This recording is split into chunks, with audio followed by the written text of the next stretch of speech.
tilled over the keyboard. In his mind, he saw her that morning, standing by the breakfast nook in her faded lavender robe, sunlight catching the silver threading her chestnut hair as she'd quietly refilled his coffee. "You have that look again," she'd murmured. "The one that says the world depends on you." He'd kissed her forehead without meeting her eyes. "It does, Querida." "Alexander?" His assistant's voice crackled through the intercom, hesitant. "Mr. Tanaka's office is still waiting. They've asked twice if everything is all right. Tell them I'll call in 3 minutes." His voice was gravel. He hadn't called in 90. Guilt coiled cold behind his ribs. She understands. She always has.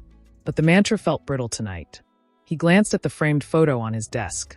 Santorini, 20 years ago. Clara laughing, wind tangling her hair, her hand laced tightly with his. He could still smell the jasmine from her perfume.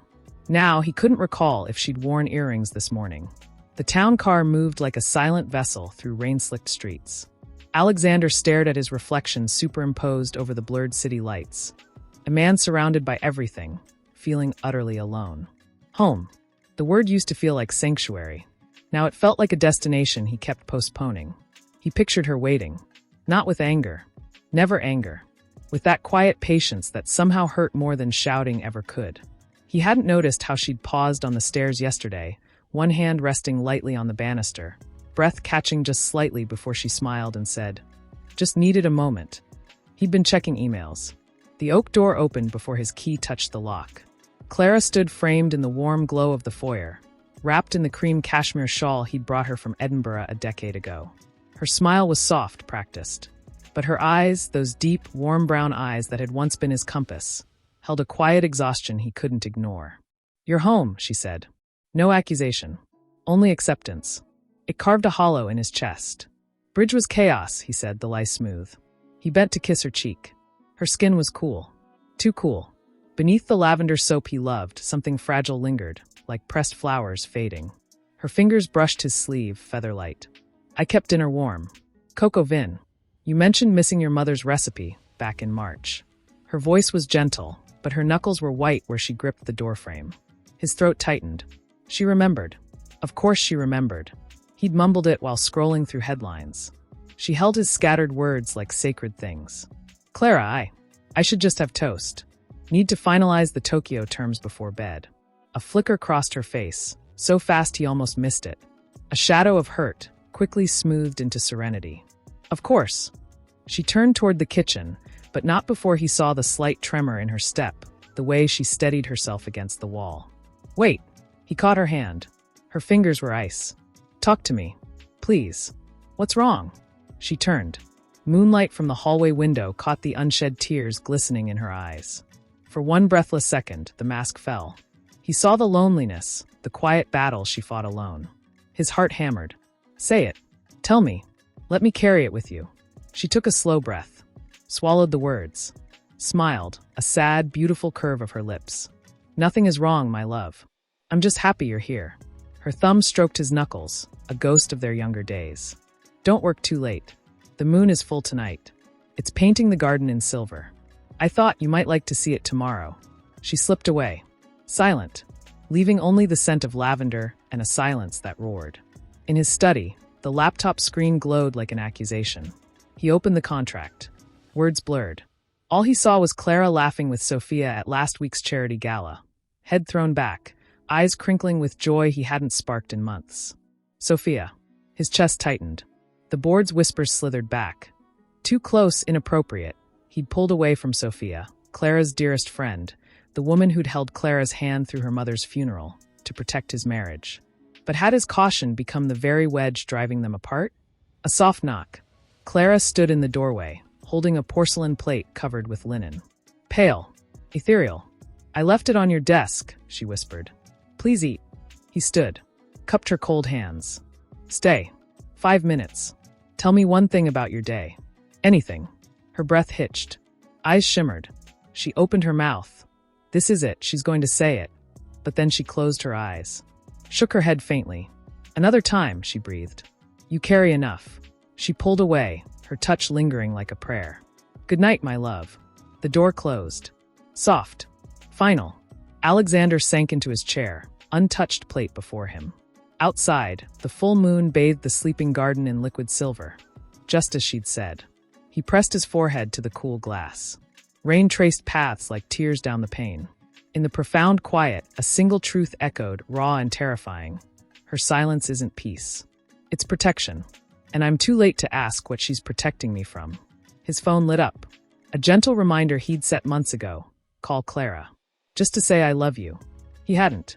Again. And somewhere down the hall, in the quiet dark, Clara pressed a hand to her stone in her pocket. Just get through today. For him. She slipped from bed with practiced. Silence, wincing as a sharp twinge shot through her side. In the bathroom, she gripped the sink, knuckles white. Her reflection stared back, hollows beneath her eyes, skin the color of parchment. She splashed cold water on her face, the shock sharpening her focus. Breathe. Smile. Be the calm in his storm. She dabbed concealer beneath her eyes, humming a fragment of a song from their honeymoon, a melody meant to anchor her. He has the Tokyo call at 10. The board is watching. My worry is a luxury he cannot afford. Downstairs, the kitchen became her stage. She arranged brioche on his favorite plate, sliced strawberries with trembling hands, poured coffee into the chipped blue mug he'd kept since their first apartment. The scent of cinnamon and roasted beans wrapped around her like a fragile shield. As she reached for the sugar bowl, the room tilted. She caught the counter edge, breath hitching. Steady. Just steady. She closed her eyes until the spinning ceased, counting the tiles on the floor. 1, 2, 3. Footsteps on the stairs. Instantly, her spine straightened. Shoulders relaxed. A smile bloomed on her lips, soft, warm, utterly convincing. Good morning, my love, she said as Alexander entered, her voice honeyed with morning light. She turned, holding out the mug. Strong coffee. Just how you like it before big days. He paused, his gaze lingering on her face. Clara. His voice was softer than usual. He set his briefcase down. You're pale. Did you sleep at all? He stepped closer, his thumb brushing her cheek. Your hands are cold. Her laugh was light, airy, a carefully woven thread of normalcy. Silly man. It's just the morning chill. She tucked a stray strand of hair behind her ear, her movement deliberate.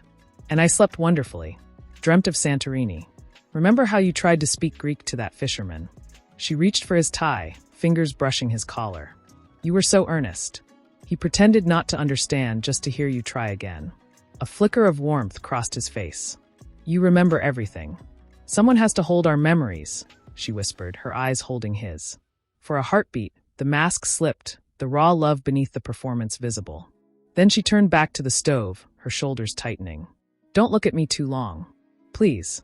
He watched her pour orange juice, the way her wrist trembled slightly before she steadied it. Clara, if something's wrong. Nothing's wrong, she interrupted gently, placing the glass before him. Her hand covered his.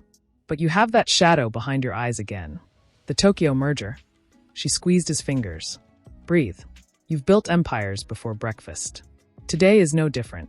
She leaned in, her voice dropping to a conspiratorial whisper. And if Tanaka gives you trouble, tell him Clara says to look at the moon tonight. Even billionaires need reminding that the world is beautiful. He let out a breath he didn't know he was holding. A real smile touched his lips. You always know. Because I see you, she said softly. Not the title. Not the empire. Just the man who still hums that off-key Beatles song when he thinks no one's listening. Her thumb stroked his knuckles. Go be magnificent. I'll be right here when you return. Dinner on the terrace. Sunset views. Just us. He stood, pulling her into a hug. She buried her face in his shoulder, inhaling the scent of his soap, memorizing the solid warmth of him. For 3 seconds, she let herself be held. Then she pulled back, her smile unwavering. Go. Conquer. The door closed. The house fell silent. Clara's knees buckled. She slid down the kitchen wall, sliding to the cool tile floor, one hand pressed hard against her sternum. Tears welled but did not fall. Not yet. She focused on the pattern of the floor tiles, 1, 2, 3, until her breathing slowed. From the window, she watched his car disappear down the lane. Only then did she allow the tremor to take her. A single sob escaped, muffled by her palm. She dragged herself to the sofa, curling into its cushions. On the mantel, a photograph caught the light, Santorini 20 years ago. Her laughing, his arms wrapped around her waist, the Aegean Sea glittering behind them. Her fingers traced the glass frame. I will not be the reason his light dims, she vowed silently. Not while I can stand. Not while I can smile. A text chimed on her phone, Sophia. Thinking of you. How are you really today? Clara's throat tightened. She typed, deleted, typed again. Perfectly fine. Alexander left with a smile. Thank you for checking. She added a sunflower emoji. Sent it. Then she placed the phone face down, as if silencing the concern would silence the truth. Hours passed in slow motion. She attempted to water the garden roses, his favorite, but had to sit on the bench halfway through, head bowed, waiting for the world to stop spinning. A breeze rustled the leaves. She closed her eyes, whispering to the wind, just a little longer. Let me give him one more peaceful day. As afternoon light gilded the hallway, she rose, washed her face, reapplied her lipstick. The woman in the mirror was serene, unshakable. She set the table for two on the terrace, arranging candles she knew he wouldn't see until dusk. Each movement was a prayer, each breath a promise. When the clock chimed 4, she opened her journal, not to write symptoms, but to sketch the moon's predicted path across the garden. He promised he'd look. She drew a small silver crescent beside the words. For Alexander. So he remembers to breathe. Outside, the world moved on. Birds sang. Leaves danced. And Clara sat in the quiet house, holding space for a love so vast it required her silence. The ache in her chest was no longer just physical. It was the weight of devotion, the courage of quiet sacrifice. And beneath it all, a fragile, persistent hope. Tomorrow. I'll tell him tomorrow. But as twilight began to bleed into the sky, painting the clouds in hues of rose and violet, she pressed a hand to the window pane and whispered to the coming night.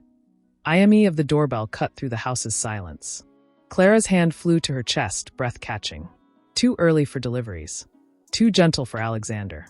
She smoothed her lavender sweater, tucked a stray strand of hair behind her ear, and opened the door.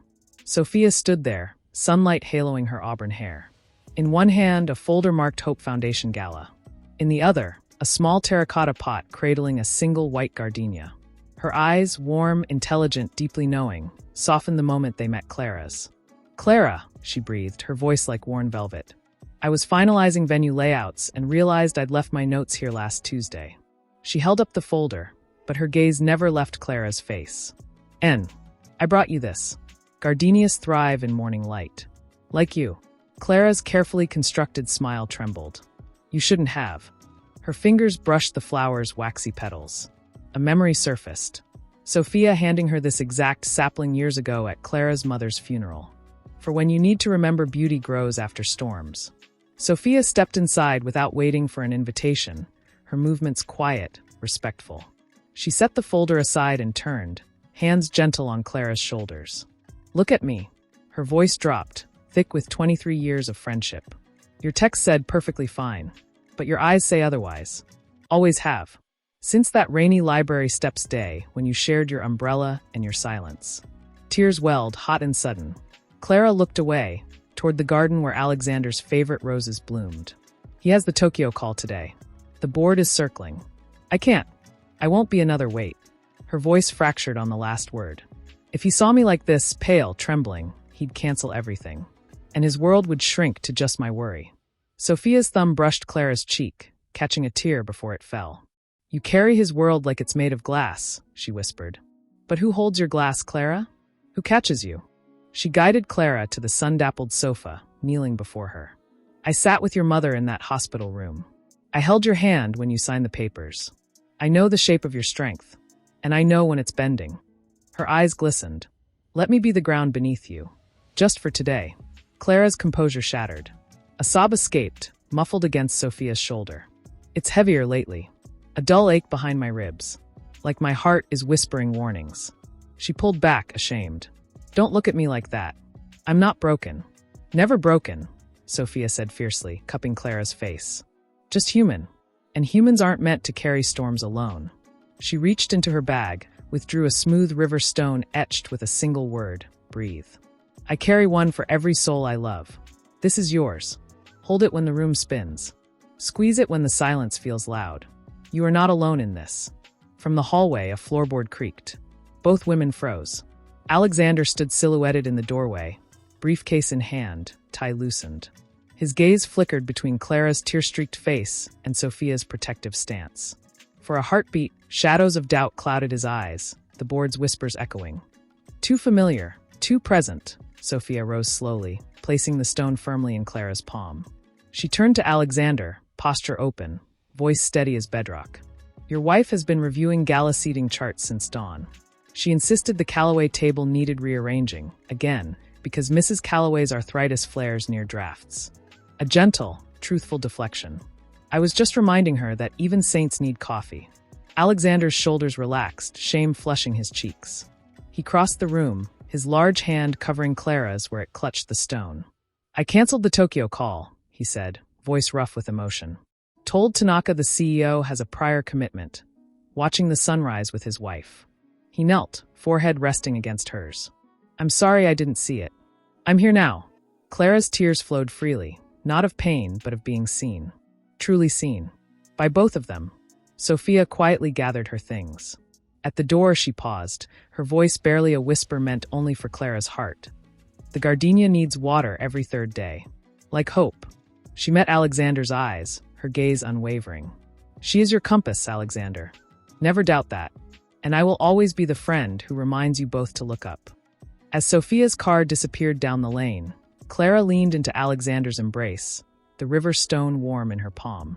Outside, the gardenia sat on the windowsill, petals catching the light. A silent promise. A fragile bridge. But later, alone while Alexander napped on the sofa, Clara pressed a hand to her chest. The ache had deepened. A cold sweat beaded her brow. She looked at the stone in her palm, breathed, and whispered to the empty room. Just a little longer. Let me give him this peace. Downstairs, Alexander stirred. He watched her through half-closed eyes, the way her shoulders trembled, the quiet courage in her stillness. And for the first time, a terrifying question bloomed in his heart. What if her strength isn't endless? What if I've been so busy building a future, I'm missing the present slipping through my fingers? He didn't move, didn't speak. But his hand found hers across the cushion, fingers against the library window as Clara sorted mail, her movements slow, deliberate. A thick cream envelope, no return address, felt heavy in her hands. Inside, a glossy printout. A grainy photo of Sophia and Alexander laughing at the charity luncheon, her hand resting lightly on his forearm. Bold headline, Billionaire's confidant. Is the marriage crumbling? Beneath it, a handwritten note in sharp, elegant script. A true wife protects her husband's legacy. Does yours? Clara's breath hitched. The room tilted. She pressed a palm to her sternum, willing her heart to steady. Breathe. For him. Breathe. She tucked the paper beneath a stack of seed catalogs just as footsteps echoed in the hall. Alexander entered, shoulders tense beneath his tailored coat, phone clutched like a shield. He avoided her eyes. Robert Vance called again. Said the Chronicle is pushing for comment. His voice was tight, strained. I told him there's nothing to comment on. Clara's throat tightened. Then why do you look like you've seen a ghost? He ran a hand over his face, exhaustion etching deep lines. Because the board is whispering. Tanaka's team is hesitant. They see this. He gestured vaguely toward the hidden envelope, though he hadn't seen it. And I stayed silent. I thought ignoring it would make it vanish. He let out a hollow laugh. Pride is a quiet poison, Clara. I let them paint Sophia as something she isn't. To protect what? My image? Our peace. His voice cracked.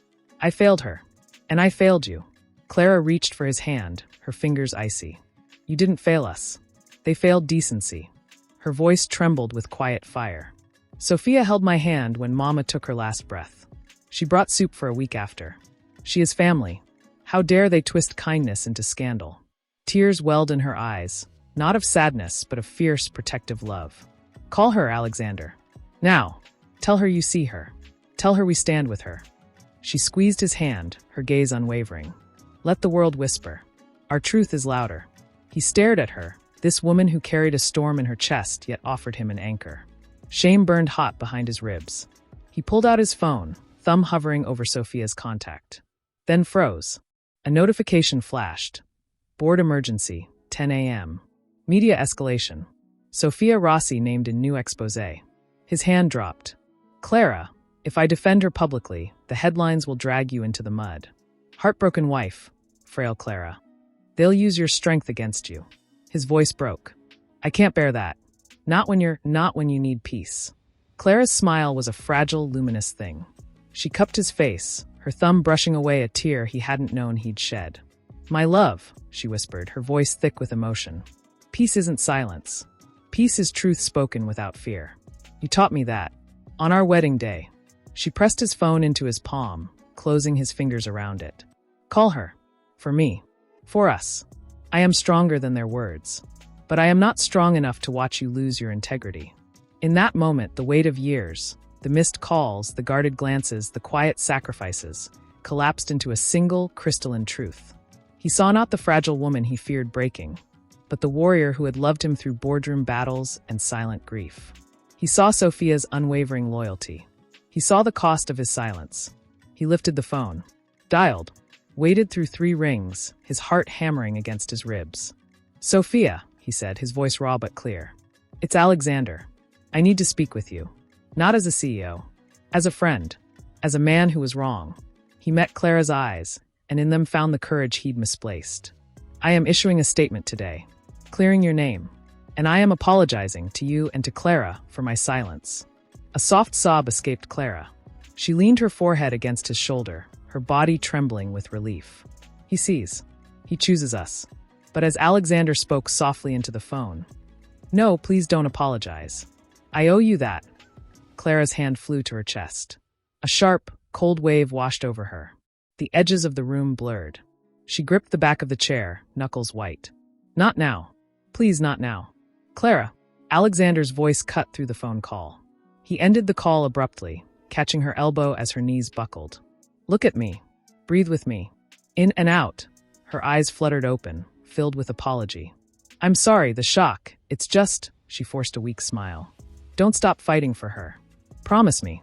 He gathered her gently into his arms, carrying her to the sofa, his voice a low, steady anchor. The only fight that matters right now is keeping you safe. He tucked a blanket around her, his thumb stroking her cheek. Sophia knows the truth. We know the truth. And that is unbreakable.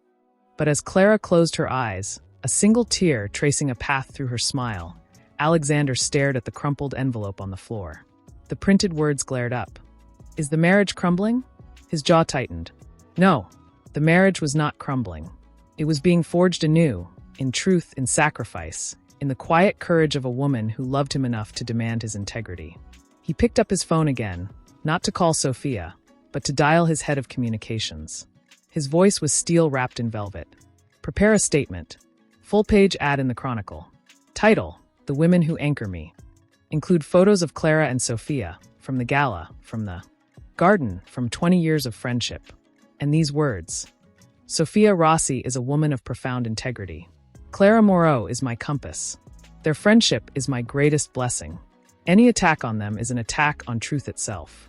He ended the call, looked down at Clara's sleeping face, whispered to the quiet room, a vow etched in love and resolve.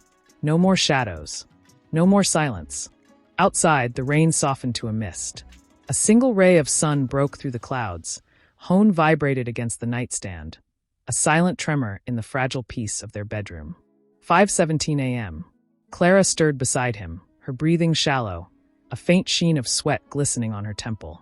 He silenced the device, heart hammering. Robert Vance. Again. He slipped from bed, the cold floorboards a shock against bare feet. In the study, the city below glittered like shattered glass. Alexander. Robert's voice was stripped of all warmth. The board voted unanimously. Tanaka's team is pulling back. They say Sophia Rossi's name is toxic to the merger. And the whispers they've shifted. Now it's Clara. Fragile. Unstable. Do you want her strength twisted into a headline? Billionaire's ailing wife crumbles under scandal? Alexander's throat closed. He saw Clara's pale face from yesterday. The forced smile, the tremor in her hands as she held the gardenia. Protect her. The thought roared, drowning reason, drowning loyalty. I was drafting a statement to defend Sophia. To defend us. Defend. Robert's laugh was brittle ice. This isn't courage, Alexander. It's suicide. Every hour you delay, the vultures circle closer to her. Is your pride worth her peace? Is your friendship with Sophia worth Clara's well-being? The words struck deep. He pictured Clara reading cruel headlines, retreating further into silence, her light dimmed by public cruelty. What if the kindest act was to remove the storm entirely? What if severing the tie was the only way to starve the rumors? Family necessity. The phrase formed cold absolute. Not betrayal. Sacrifice.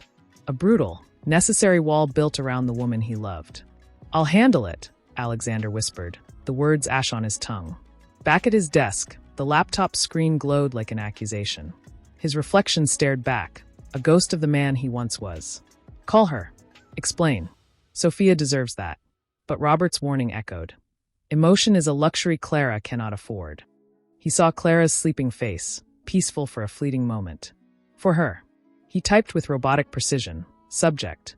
Urgent project restructuring Sophia, effective immediately. All collaborative projects between Rossi Initiatives and Moreau Holdings are terminated. This decision is final and necessitated by urgent family circumstances. I trust you will respect the confidentiality of this matter. All further communication will be directed through legal channels. He typed, "I am sorry," then deleted it. Too weak. Too personal. He signed it, Alexander Moreau, CEO. A title. A barrier. A goodbye. Send. The click echoed in the silent room. A hollow void opened in his chest. He had chosen. For Clara. Always for Clara. But the weight pressed down, stealing his breath. He had just severed a 23-year friendship with the click of a button. All in the name of love. Was this love or fear wearing love's mask? He returned to bed, gathering Clara gently into his arms. She stirred, her voice a sleepy murmur against his chest. "You're trembling. Bad dreams." "Just the cold," he lied, burying his face in her hair, inhaling lavender and home. "Go back to sleep, my love. I've handled everything. You have nothing to worry about." She nuzzled closer, her trust a fragile weight. "You always handle everything," she whispered. And that faith shattered him. Sunlight gilded the room. Alexander stood dressed, tie knotted too tight. "Long day ahead," he said, avoiding her gaze as he poured coffee. "I've canceled non-essentials. Rest today. Read in the garden. Let the sun warm your bones." She studied him, the tightness around his eyes, the nervous drum of his fingers. "Alexander, what did you handle? You're hiding something." "Business," he said too quickly. He cupped her face, thumb stroking her cheeks. "Nothing for your heart to carry. My only concern is you. Your peace. Your smile." He kissed her forehead, lips cold. "I love you. Remember that." The door closed. Silence settled like dust. Clara moved slowly through the quiet house. In the study, the laptop hummed, screen awake. The sent folder glowed. Her breath caught. She scrolled. Terminated. Final. Family circumstances. The words burned. He did this. Without a word to Sophia? Without a word to me? Her knees buckled. She gripped the desk edge, tears hot and silent. This wasn't protection. It was a wall. Built of silence. Built without trust. The man who had held her last night, vowing to stand with Sophia, to defend their truth, had by dawn become the very shadow she feared. The man who decided her peace required sacrifice without her consent. A sob escaped, muffled by her hand. She pressed her palm to her chest, the ache deeper than any physical pain. He chose to save me by breaking us. Outside, the gardenia on the windowsill caught the morning sun. But its petals, once symbols of hope, now seemed to wilt under the weight of a truth left unspoken. Clara sank into the chair, the email glowing like a ghost between them. And in the profound quiet, a single chilling question echoed. When he returns, will I recognize the man who made this choice? Or will I see only the shadow of the love we once had? Her phone buzzed. "Hey." Text from Sophia. "Clara. I just received an email from Alexander. Cold. Final. No explanation. Are you all right?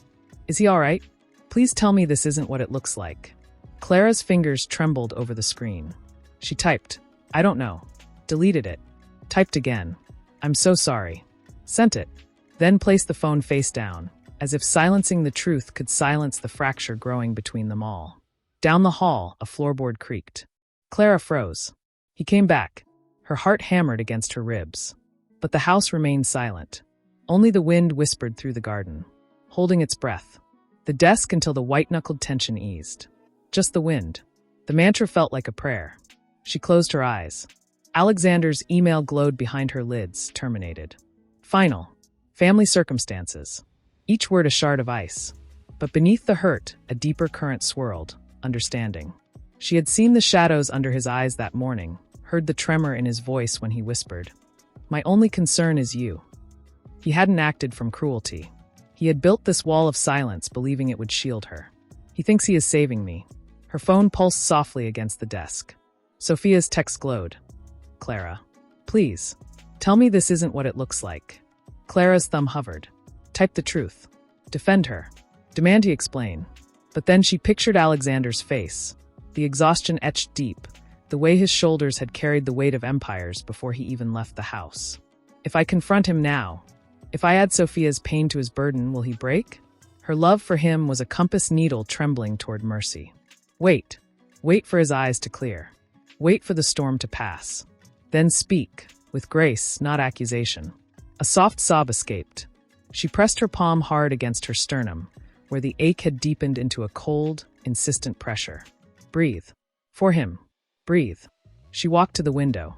The gardenia stood resilient in its terracotta pot, dewdrops clinging to its petals like tiny promises. Hold on, she whispered to the flower, to Sophia's memory, to the love she refused to let fracture. Just hold on. Hours bled into quiet ritual. She brewed tea she wouldn't drink. Straightened cushions already perfect. Opened her journal. The pen hovered.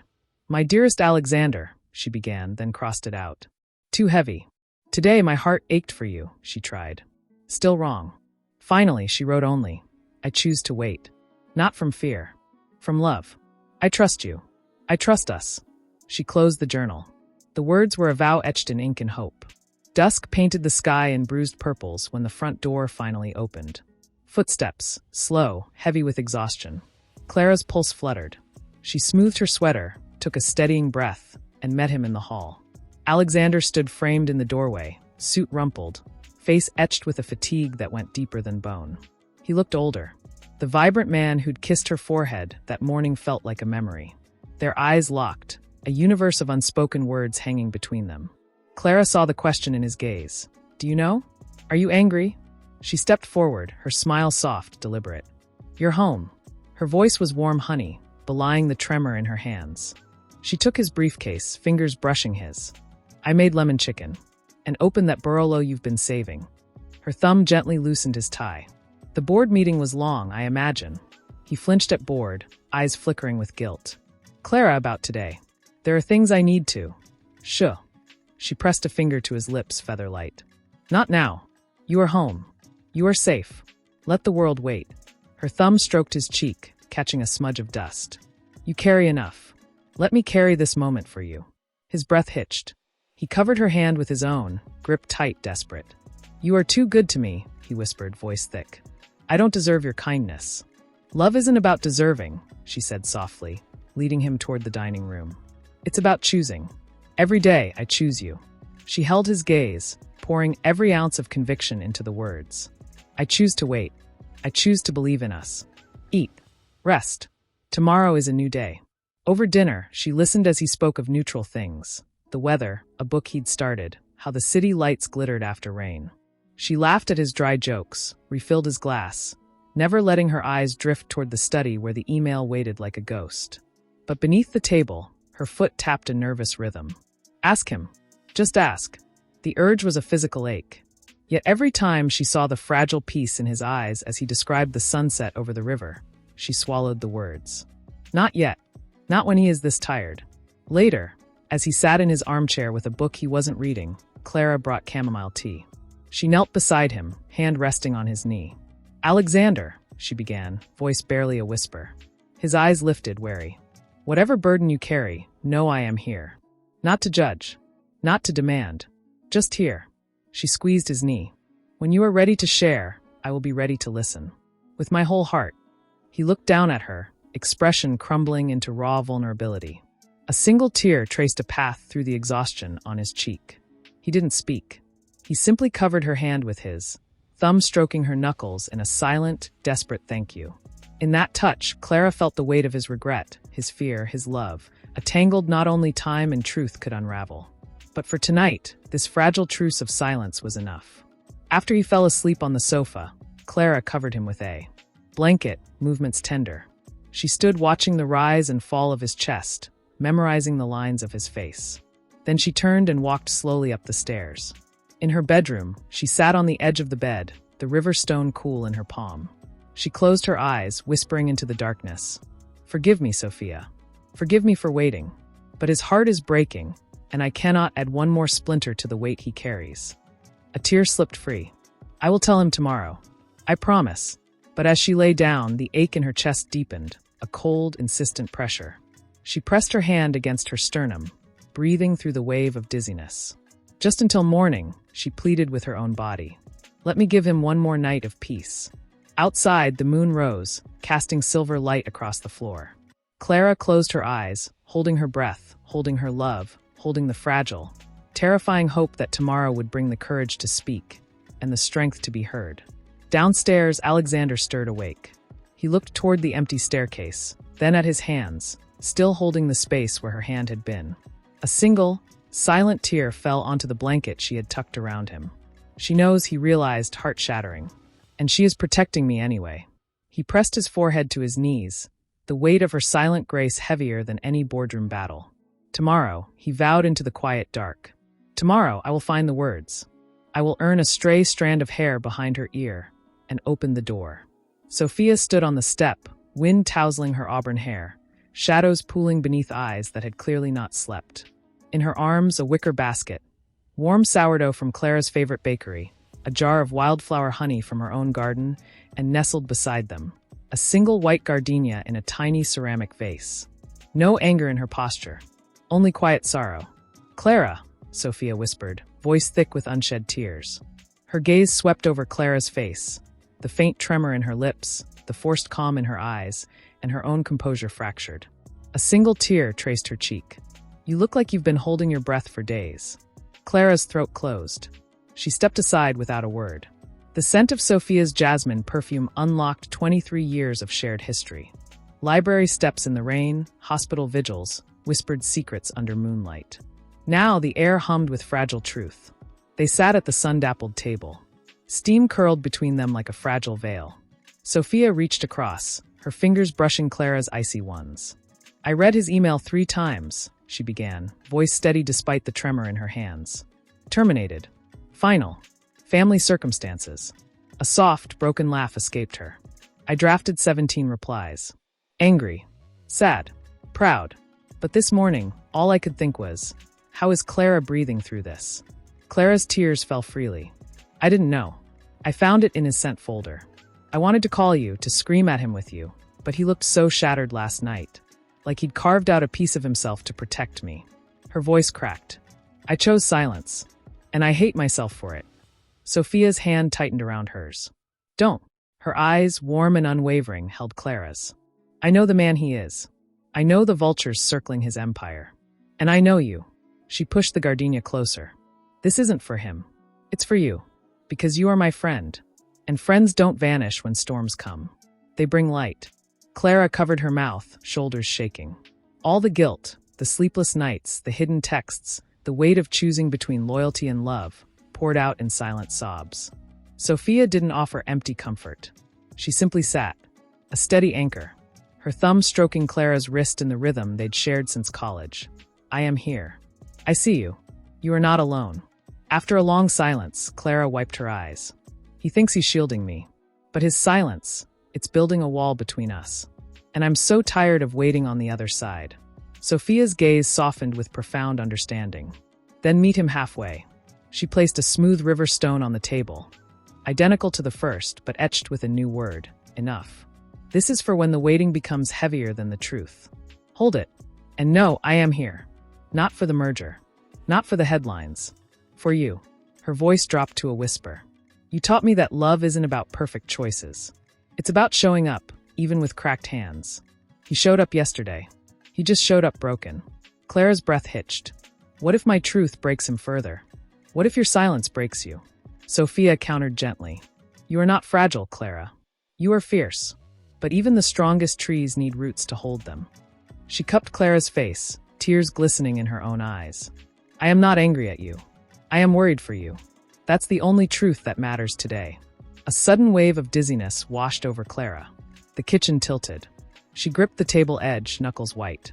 "I just need a moment," she whispered, closing her eyes against the cold pressure blooming behind her ribs. Sophia was on her feet instantly, hand firm on Clara's shoulder. "Breathe with me.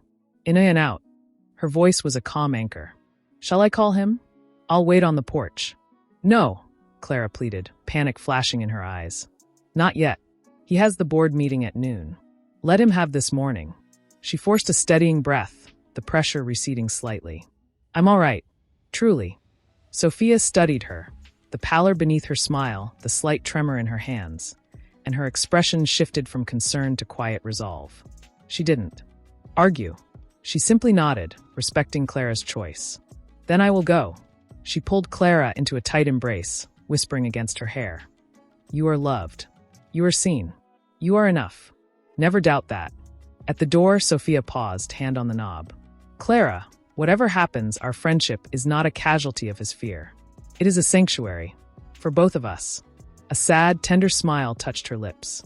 "I'll be watching the moon for you." The door closed softly. Clara stood alone in the quiet kitchen, jasmine scent lingering like a promise. She unfolded the note Sophia had tucked into her palm. "You are not alone. I am here. Always." Tears streamed freely. She clutched the stone, enough, to her chest, the word a quiet revolution. But as she turned toward the stairs, a sharp, cold pain lanced through her side. She gasped, stumbling against the counter. "Not now. Please." Sliding to the floor, back pressed to cool cabinets, she focused on the gardenia's pure white petals. "Breathe. 1, 2, 3. Outside, a sparrow sang. Sunlight warmed the tiles. And Clara held on, counting heartbeats, counting seconds, counting the fragile, luminous threads of love still binding her world together. Upstairs, the journal lay open on her desk. Blank page waiting. "Tomorrow," she vowed silently, pressing the stone to her lips. "Tomorrow, I will write the truth. For him. For me.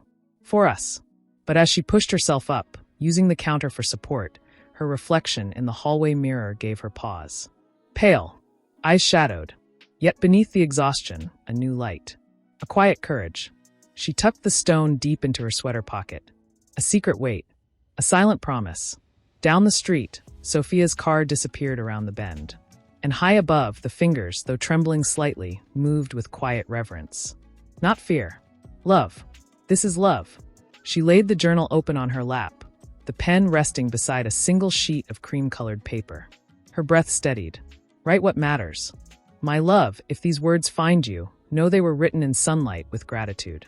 Not sorrow. Remember how you danced with me in the kitchen that rainy Tuesday? Barefoot, humming. Here comes the sun off-key? I kept the grocery list from that night, tucked in the back of this journal. Your doodle of a lopsided sun still makes me smile. Do not carry guilt. You loved me fiercely. You see me. That has always been enough. Find Sophia again. Let her friendship be your compass when mine feels distant. She carries pieces of my heart too. Live fully. Laugh loudly. Watch the moon for me. And know, across every silence, every star, I am still choosing you. Always Clara, a tear fell, blooming like ink on the page. She did not wipe it away. Let it be part of the truth. She folded the letter with deliberate care, sealed it in an envelope marked only with a single pressed gardenia petal. Then she turned to the chest. Photographs first. Santorini laughter, their wedding day, her bouquet still tucked beside the images. Alexander sleeping on the sofa last winter, book splayed open on his chest. Each memory a whispered prayer. She placed them beside the legal documents, updated gently last week with her lawyer's quiet understanding. The deed to the Province cottage, the key to the safety deposit box wrapped in velvet. Every item arranged not as an ending, but as a bridge.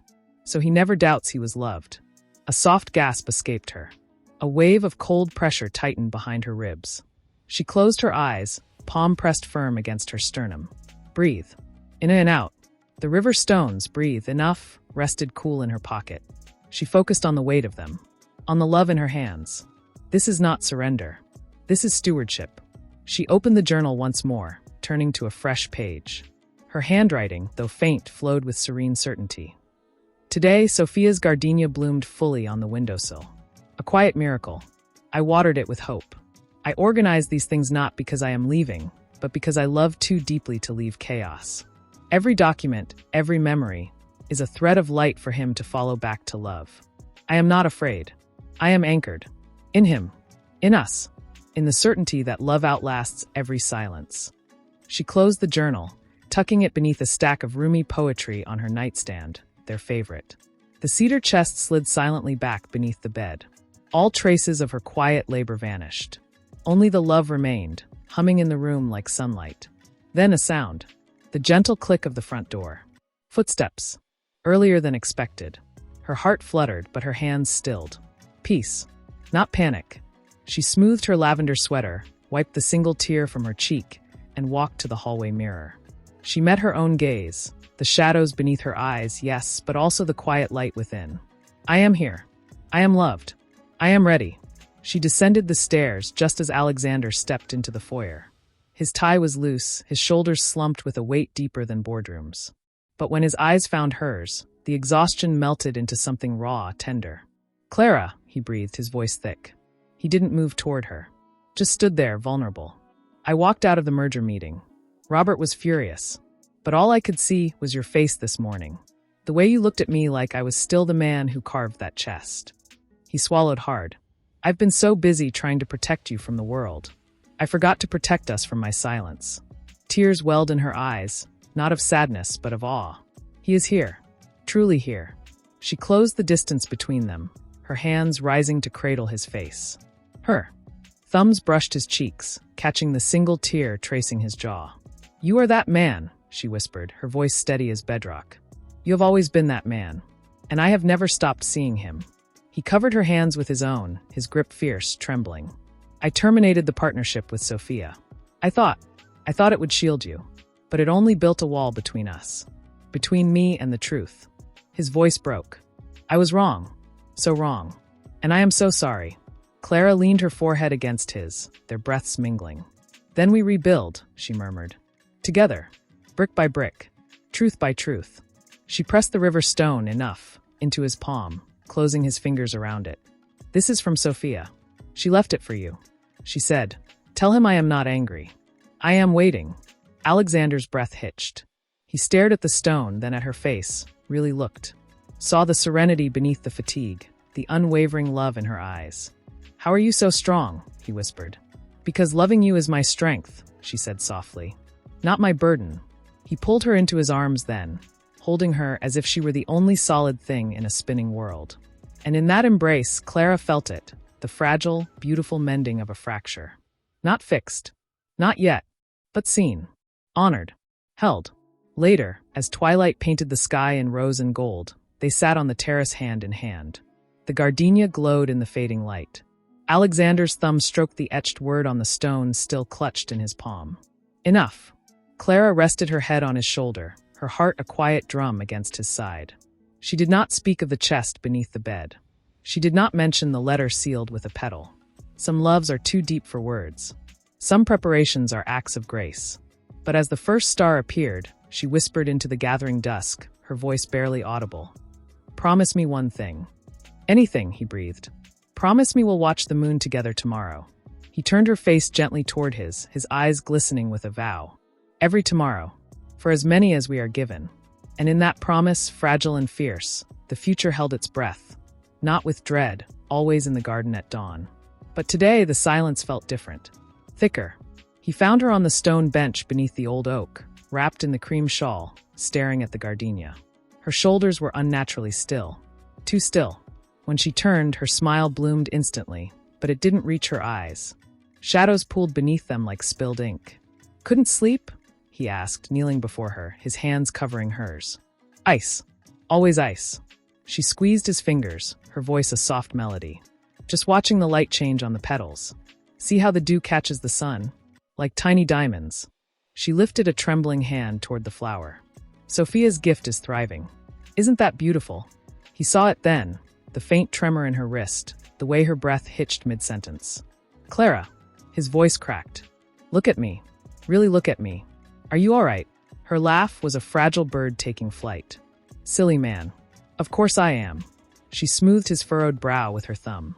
You carry yesterday's weight in your eyes. You're the one who needs rest. I slept deeply. Dreamt of us dancing in that little Paris cafe. The one with the blue door. You spun me so fast I thought I'd float away. Her eyes shimmered with memory. You were so young. So full of fire. He wanted to believe her. He ached to believe her. But he saw the truth in the slight sway of her body, the way her knuckles whitened where she gripped the bench. "Your hands are shaking," he whispered. "A chill," she murmured, tucking them into her sleeves. "The morning air is sharper than it looks." She leaned forward, her forehead resting against his. "Alexander, my love, breathe with me. In and out." Her breath warmed his skin. "You are here. I am here. This moment is real. Don't let worry steal it." He closed his eyes, breathing her in lavender, earth, the faint sweetness of gardenia. For 3 heartbeats, the world stilled. Then she pulled back too quickly. A sharp intake of breath. Her hand flew to her chest.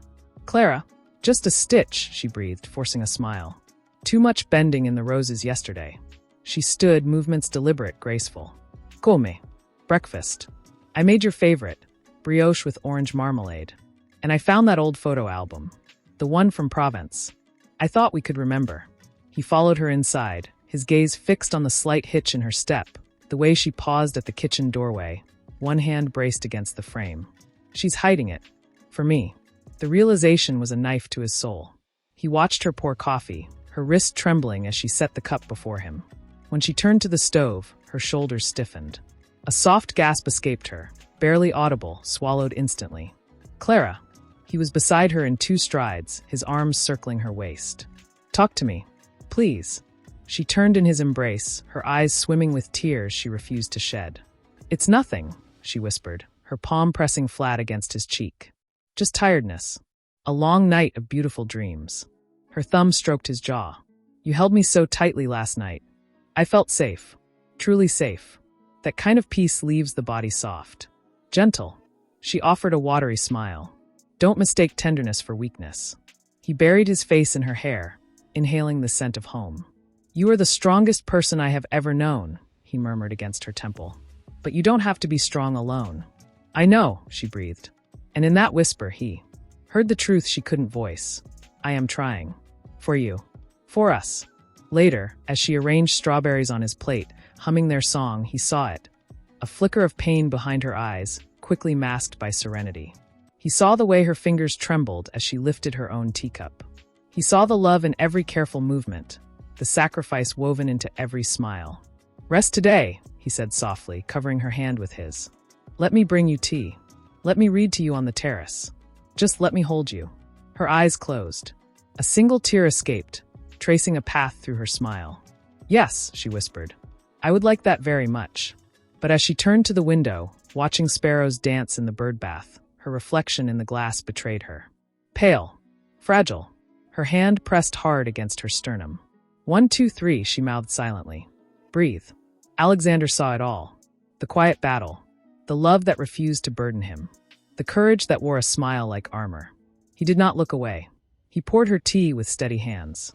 He placed the Provence album between them. He pointed to a photo of them laughing under a lavender field, her hair wild in the wind. "You were wearing that straw hat," he said, his voice thick with love. "You lost it chasing that butterfly.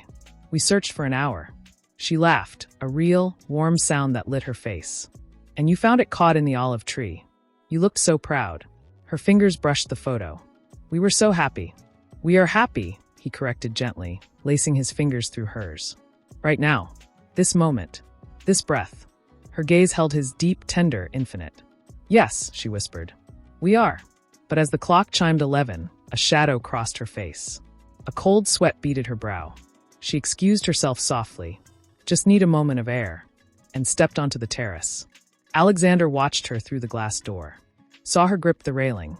Saw her close her eyes, breathing slowly, deliberately. Saw the gardenia tremble beside her. His heart hammered against his ribs. Something is wrong. Truly wrong. But he stayed seated.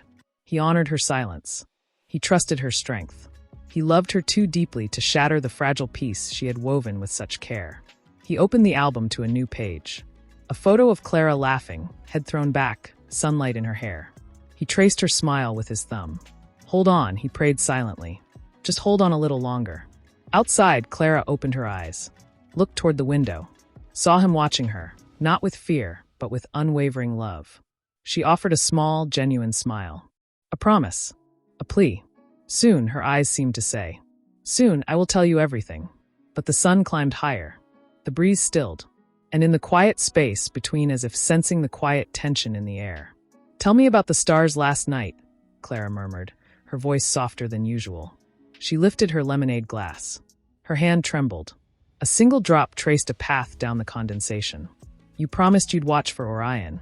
Alexander's gaze never left her face. He saw the faint sheen on her brow, the way her breath hitched between words. "I saw him," he said gently, covering her hand with his. Her skin was cool, damp, and I made a wish.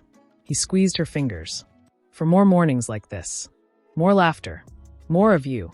Her eyes shimmered. A tear escaped, tracing silver down her cheek. "That's the most beautiful wish," she whispered.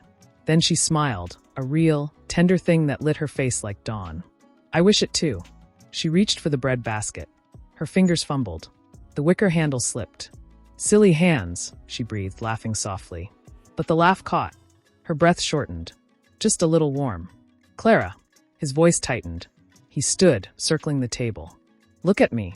Her gaze lifted. Pale. Glassy. The world behind her eyes was already receding. "Alexander. I feel strange." Her words slurred. Her body swayed. "No. No, no, no." He caught her as her knees buckled, lowering her gently to the cool stone. Her head lolled against his arm. "Clara. Stay with me. Please."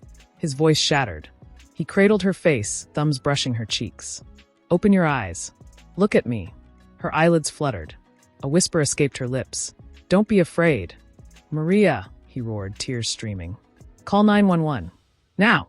He pressed 2 fingers to her wrist. Too slow. Too faint. His own heart hammered against his ribs like a trapped bird. He smoothed her hair, humming their song, the off-key Beatles melody she loved. "You hear me? Stay.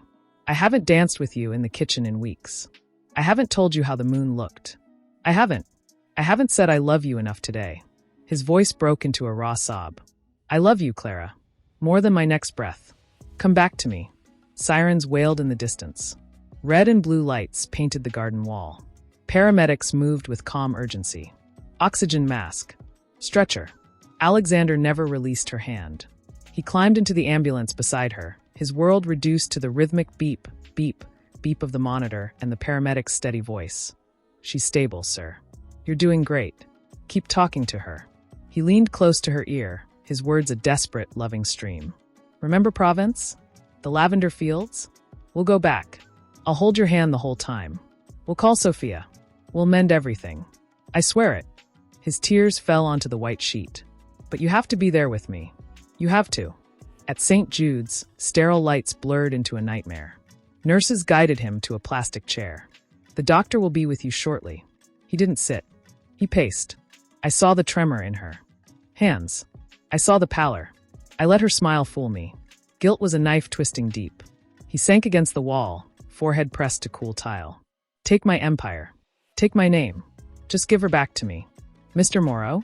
A woman in a white coat approached, Dr. Evans' calm eyes, steady hands. "We've stabilized Clara. She's resting. But I need to speak plainly." Alexander's throat closed. "Is she?" "She's awake. And she's asking for you." Dr. Evans guided him to a quiet corner. Her voice softened. "Preliminary tests show significant cardiac strain. This isn't sudden, Mr. Moreau. Her heart has been carrying a heavy burden, emotional stress, physical exhaustion, the weight of silence." She held his gaze. "She needs peace. Not just rest. Emotional peace. She needs to know she is not alone in this. That her strength can finally soften." Alexander's tears fell freely. "I failed her. I saw the signs. I let her protect me. You are here now," Dr. Evans said firmly. "That is what matters. Go to her. Speak calmly. Hold her hand. Let her feel your presence, not your fear." She paused. "And Mr. Moreau," she mentioned Sophia. Said, "Tell him it's okay to call her." His breath caught. "She's still protecting us." He walked toward room 314, each step a vow. No more silence. No more walls. Only truth. Only love. He pushed the door open. Clara lay small against white sheets, and tracing a delicate path to her arm. Her eyes were closed, but they fluttered open at the whisper of his footsteps. "Alexander," she breathed. A fragile smile touched her lips. "You came back." He sank into the chair beside her, cradling her hand like a sacred thing. His thumb stroked her knuckles. I never left, he whispered, voice thick with tears. I will never leave. Her eyes filled.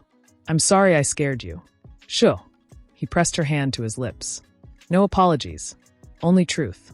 From this moment forward. He leaned close, forehead resting against hers. I love you, and I am not going anywhere. Not for board meetings. Not for mergers. Not for anything. A single tear traced her temple into her hair. She squeezed his hand, weak but certain. The moon, is it out? He turned to the window.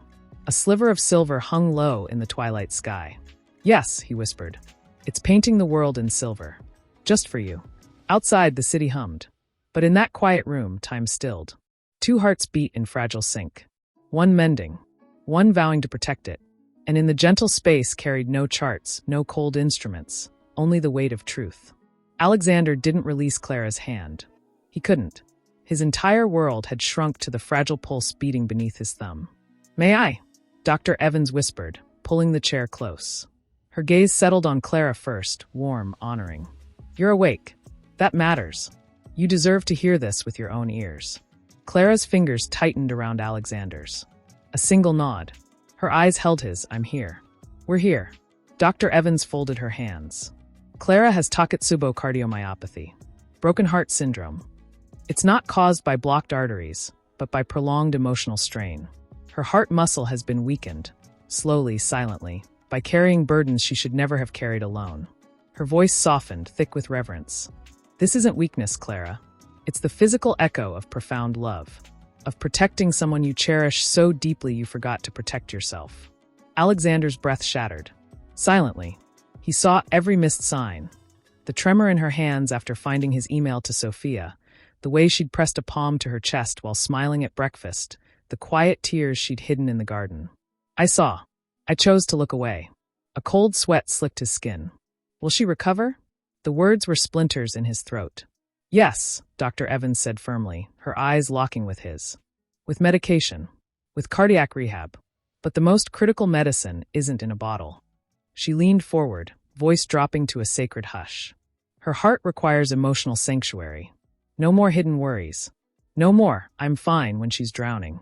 Stress is no longer abstract, it's a tangible threat. She needs radical honesty. Unwavering presence. And she needs her village. Her gaze softened. She mentioned Sophia. Twice. Whispered. Tell him it's okay to call her. That isn't just kindness, Mr. Moreau. It's part of her healing. Clara's tears fell freely. I only wanted to shield him, she breathed, her voice a fragile thread. The rumors, the board. I thought if I stayed quiet, he could breathe. I thought my silence was love. Alexander's composure broke. A raw sob tore from his chest. He buried his face against her hand, his shoulders shaking. No, he choked out, lifting his tear-streaked face. Your silence was love. My silence was fear. I saw the shadows under your eyes.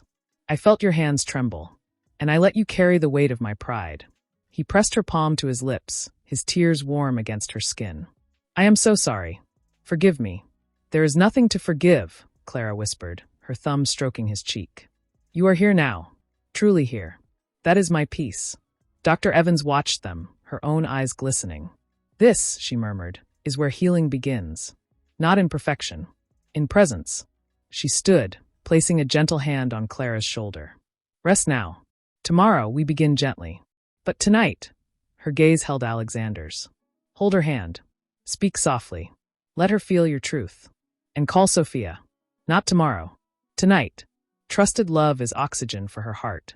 After she left, moonlight spilled across the floor. A silver path to the window where the crescent moon hung, just as Clara had wished. Alexander didn't move. He simply watched her. The slow rise of her chest, the quiet courage in her stillness. I almost lost you because I was too proud to see. Alexander, Clara murmured, her voice barely a breath. Her eyes opened, deep and clear as twilight. She lifted her free hand, fingers brushing his damp cheek. There is something I must tell you. Something I should have said long ago. A tear traced her temple. About Sophia. About why I asked her to stay away from you. His entire body stilled. The monitor's steady beep faded. The world narrowed to her face, the love warring with fear in her eyes, the fragile hope trembling on her lips. He leaned forward until his forehead rested against hers, their breaths mingling in the sacred space between heartbeats. His voice was raw silk, thick with tears and unwavering devotion. I am listening, my love. With my whole soul. Whatever it is, we carry it together. From this moment on, there are no more walls between us. Only truth. Only us. Clara's tears flowed freely now, but her smile bloomed, a dawn breaking after a long, dark night. She squeezed his hand with surprising strength. It wasn't what you thought, she began, her voice gaining clarity, warmth, purpose. Sophia was never a threat to our love. She was my shield. The one who held me when I couldn't stand. The one who reminded me you were worth the wait. Her eyes held his, luminous with revelation. I asked her to stay away, not to protect you from her, but to protect her from my pain, and to protect you from watching me fall apart. A choked breath escaped him.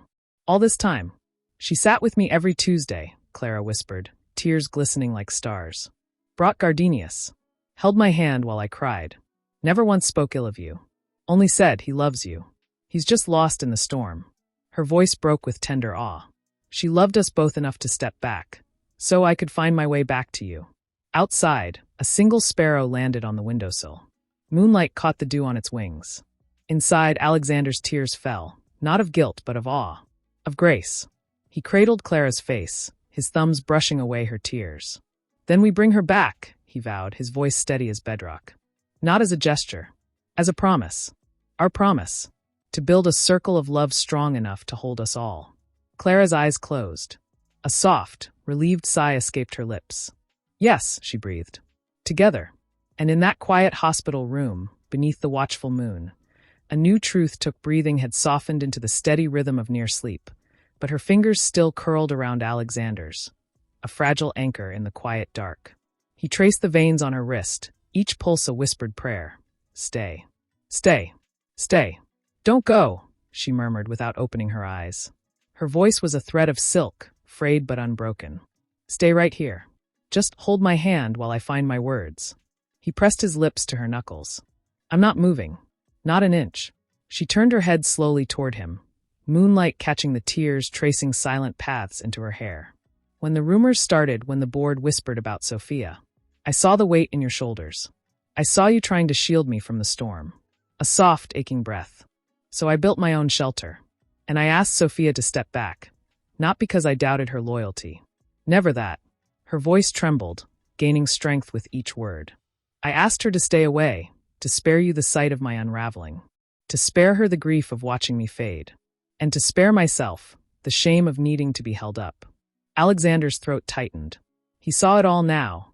The quiet Tuesdays Sophia vanished from her calendar, the gardenias appearing like silent promises on the porch, the way Clara's eyes would soften when Sophia's name was mentioned. She wasn't hiding pain. She was protecting love. Clara's gaze held his, luminous with truth. Sophia sat with me in this very hospital gown 3 weeks ago. After the first fainting spell, she held my hand while the cardiologist spoke words I was too afraid to hear alone. She didn't offer empty comfort. She just stayed. And when I whispered, "What if he can't bear to see me like this?" she looked me in the eye and said, "He loves you. But love needs truth to breathe. Don't suffocate his love with silence." A tear slipped free. I didn't listen. I was too afraid my truth would break him. Alexander's composure shattered. A raw sob tore from his chest.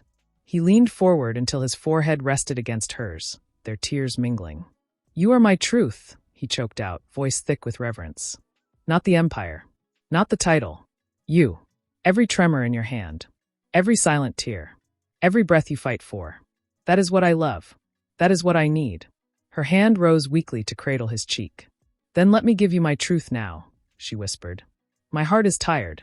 Not from loving you. From loving you alone. From carrying the weight of your worry while hiding my own." Her thumb brushed his tear-streaked skin. "Let me be weak with you. Let me be human. Let me need you without shame." He covered her hand with his own, pressing it firmly against his heart. "You never needed permission," he breathed. "You only needed to know I was ready to catch you. And I am. Now. Always." A soft knock echoed at the door. Before either could speak, it opened slowly. Sophia stood silhouetted in the hallway light, hair windswept, eyes red-rimmed but steady. In her arms, a single white gardenia in a mason jar. She didn't rush. Didn't speak. She simply walked to the bedside, her gaze locking. With Clara's, a lifetime of friendship passing between them in a single glance. Clara Moreau, Sophia whispered, voice thick with emotion. She set the flower gently on the bedside table. You scared 10 years off my life. A tear escaped, but her smile was radiant. And you, she turned to Alexander, eyes glistening with fierce grace, you called. That was the bravest thing you've ever done. Alexander stood slowly, tears streaming. He didn't offer a handshake. He opened his arms. And Sophia stepped into the embrace, a silent surrender of pride, a reunion of souls. Over his shoulder, Clara watched, tears of pure joy tracing her cheeks. She reached out a trembling hand. Sophia turned, clasping it with both of hers. I'm here, Sophia breathed, pressing Clara's hand to her lips. I never left. I was just waiting for you to let me back in. Clara's whisper filled the sacred space between them. I'm sorry I made you wait. No, Sophia corrected softly, thumb stroking Clara's wrist. We're sorry we let silence grow between us. But tonight we plant new seeds. Alexander sank back into the chair, taking Clara's other hand. Their circle was whole again. Moonlight bathed the three of them. The billionaire who chose love over pride, the wife who loved through silence, the friend who never stopped believing. Outside, the city slept. But in room 314, a new dawn began, not with fanfare, but with a shared breath. A whispered promise. A gardenia blooming in the dark. And Clara, her heart still fragile but no longer alone, closed her eyes and smiled. Clara's hand cradled in his left, Sophia's in his right.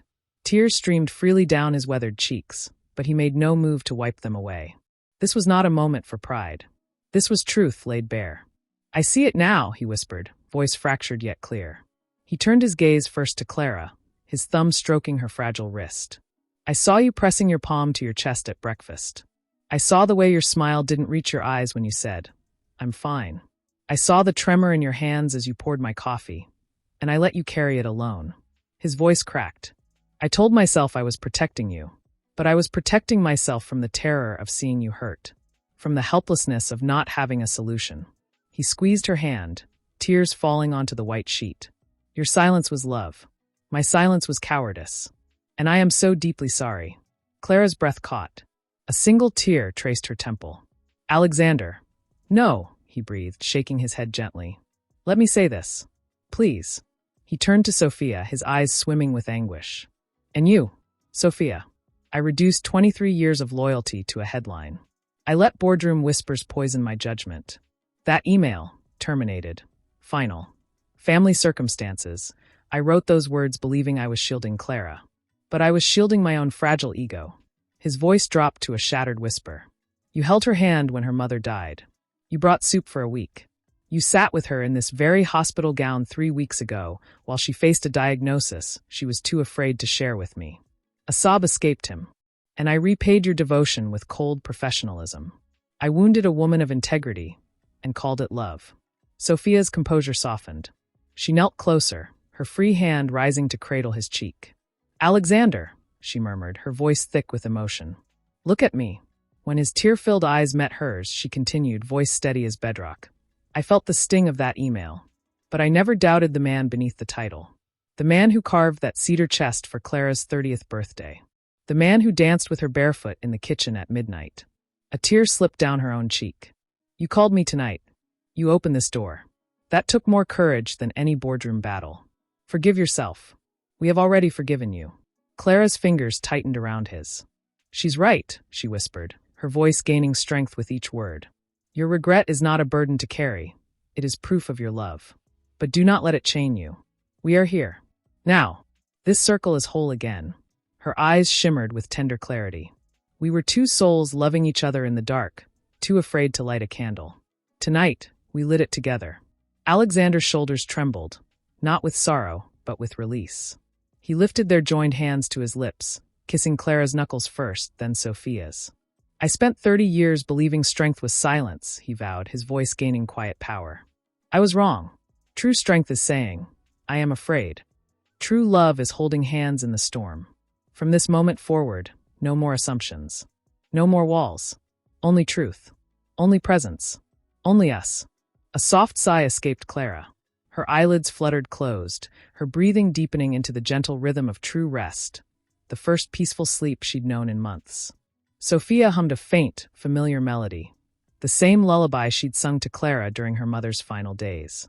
A thread of remembrance, a promise of continuity. Alexander remained on his knees, but his posture shifted, from penitence to purpose. He watched the steady rise and fall of Clara's chest, felt Sophia's hand, warm and sure, resting over his. The gardenia on the bedside table caught the first blush of dawn, its petals glowing with soft inner light. In that sacred space between night and day, he made a silent vow. I will learn to see her. Not the image of strength she projects, but the beautiful, human woman who needs to be held. I will listen to the silence between her words. I will honor Sophia.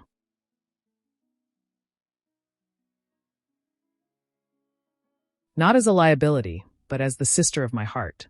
Sophia's voice broke the quiet, gentle as morning mist. She's dreaming, she murmured, nodding toward Clara's serene face. See the smile? She's back in Provence, chasing butterflies in the lavender field. Alexander's tears fell again, but this time they were tears of awe. He pressed his forehead gently against Clara's hand. Then I will build her a field of lavender right here, he whispered. I will fill this room with gardenias. I will sit with her every morning and ask, how does your heart feel today? Not as a question of worry, but as an act of love. Sophia's hand covered his, her grip firm. And I will bring the honey from my garden, and we will sit together, all three of us. Outside, the city began to stir. But inside room 314, time held its breath. The rising sun painted the walls in hues of rose and gold. Clara's breathing remained deep and even. Sophia's hum wove through the light like a thread of grace. And Alexander, billionaire, CEO, man reborn, simply held their hands, his heart no longer a fortress but an open door.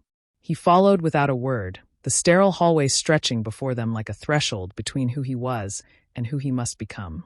At the window overlooking the awakening city, Sophia turned. Morning light caught the unshed tears in her eyes, but her posture remained regal, unbroken.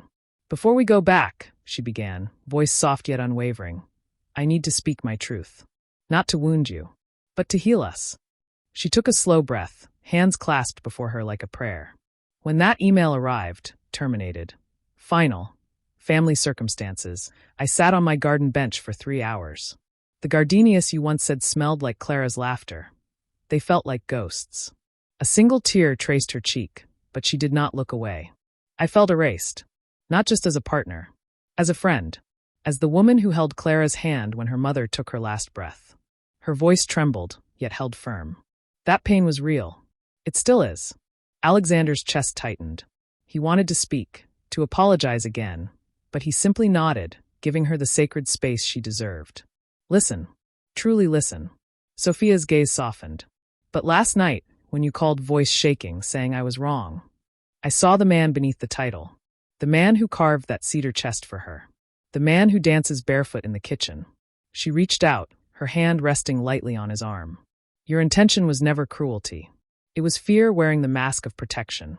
You thought severing our tie would shield Clara from scandal. You were wrong, but your heart was trying to love her. A gentle, luminous smile touched her lips.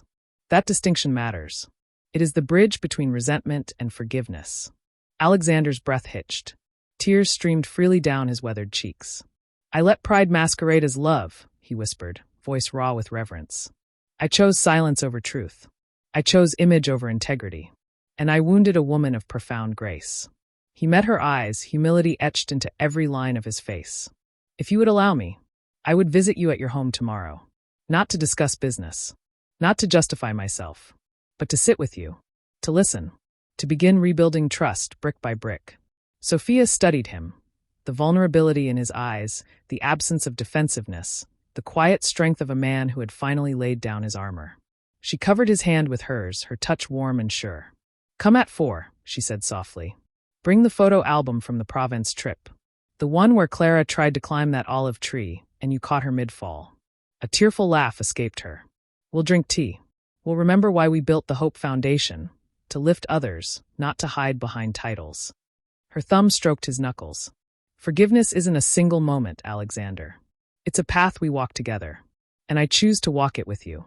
He bowed his head, forehead nearly touching hers in a gesture of profound gratitude. Thank you, he breathed. For seeing me. For staying. As they turned back toward room 314, The rising sun flooded the hallway in honeyed light. At the doorway, Sophia paused, her voice barely a whisper. "And Alexander, thank you for calling me last night." That phone call wasn't just an apology. It was a homecoming. Inside, Clara still slept, her breathing deep and even. Moonlight had surrendered to dawn, painting her face in gentle gold. The gardenia on the bedside table stood fully bloomed, petals dewy with morning light. Alexander settled into the chair beside her, taking her hand with reverent care.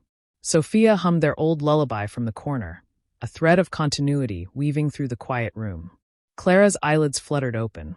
Her gaze drifted from Sophia's tear-streaked smile to Alexander's transformed face, softer, lighter, unburdened. A slow, radiant smile spread across her lips. "You're both here," she murmured, her voice thick with sleep and wonder. "Together." "We are," Alexander whispered, pressing her hand to his lips. "And we're not going anywhere." Sophia stepped closer, placing a gentle hand on Clara's shoulder.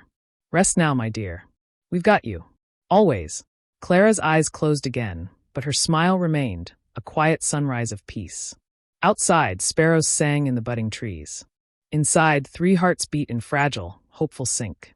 The path ahead would require patience. Conversations yet unspoken. Trust rebuilt in small, daily acts of courage. But in this sacred dawn, something eternal had taken root. Not perfection, but presence. Not absence of pain, but the courage to hold it together. And as the hospital clock ticked toward a new day, Alexander watched the light dance across Clara's face, Sophia's quiet hum a gentle anchor beside him. For the fingers twitched faintly against the sheet, a silent signal she was listening. Sophia's gaze softened as she turned to Alexander, her voice dropping to a sacred hush. "Do you remember the Tuesday after Robert Vance questioned your leadership?" Sophia began, her eyes glistening. "Clara called me at dusk." Her voice was barely a whisper. "He stood at the window for an hour. Didn't speak. I made his favorite soup. He didn't touch it. When I arrived, she was sitting on the kitchen floor, back against the cabinets, the untouched bowl cooling beside her. Rain streaked the windows. She'd been crying. But the moment she saw me, she wiped her cheeks and said, 'Tell me about your roses.' Truly." She turned her pain outward, into care for me. "For you." Alexander's breath shattered. He remembered that night, the crushing weight of failure, the silence he'd mistaken for indifference. He'd never seen her on that floor. Never noticed the soup. Sophia's hands trembled slightly as she continued. "She showed me a journal entry she'd written that afternoon. Not for you to read. She never intended you to see it. But her words, they live in me." Sophia closed her eyes, voice trembling with reverence. "Today, I watched him carry the weight of the world. I wish I could lift it. So I will do the next best thing. I will be the soft place he lands. I will leave his coffee warm. I will hum our song while he reads. I will love him in the language of small things, because the big words feel too heavy today." A tear traced Sophia's cheek. "She loved you in the silence, Alexander. Every single day. In the coffee left warm on your desk. In the gardenia she watered with trembling hands. In the way she'd smooth your tie before you left, her fingers lingering just a second longer, as if memorizing you." A raw sob tore from Alexander's chest. He buried his face in his hands, shoulders shaking. "I drank the coffee," he choked out, tears streaming through his fingers. "I wore the tie. I saw the gardenia on the sill. But I never saw her. I was so busy building a future I thought would protect her. I missed the present she was giving me with her whole heart." He lifted his tear-streaked face, eyes raw with revelation. "How do I ever deserve this love?" A soft rustle came from the bed. Clara's eyes were open, glistening with tears that held not sorrow, but awe. "You deserve it," she whispered, her voice a fragile thread of silk. "Because you are here. Because you are listening. Because you are letting yourself feel this truth." She turned her gaze to Sophia, love radiating from her entire being. "And you, my dearest friend, you held my secrets when I had no strength to hold them myself.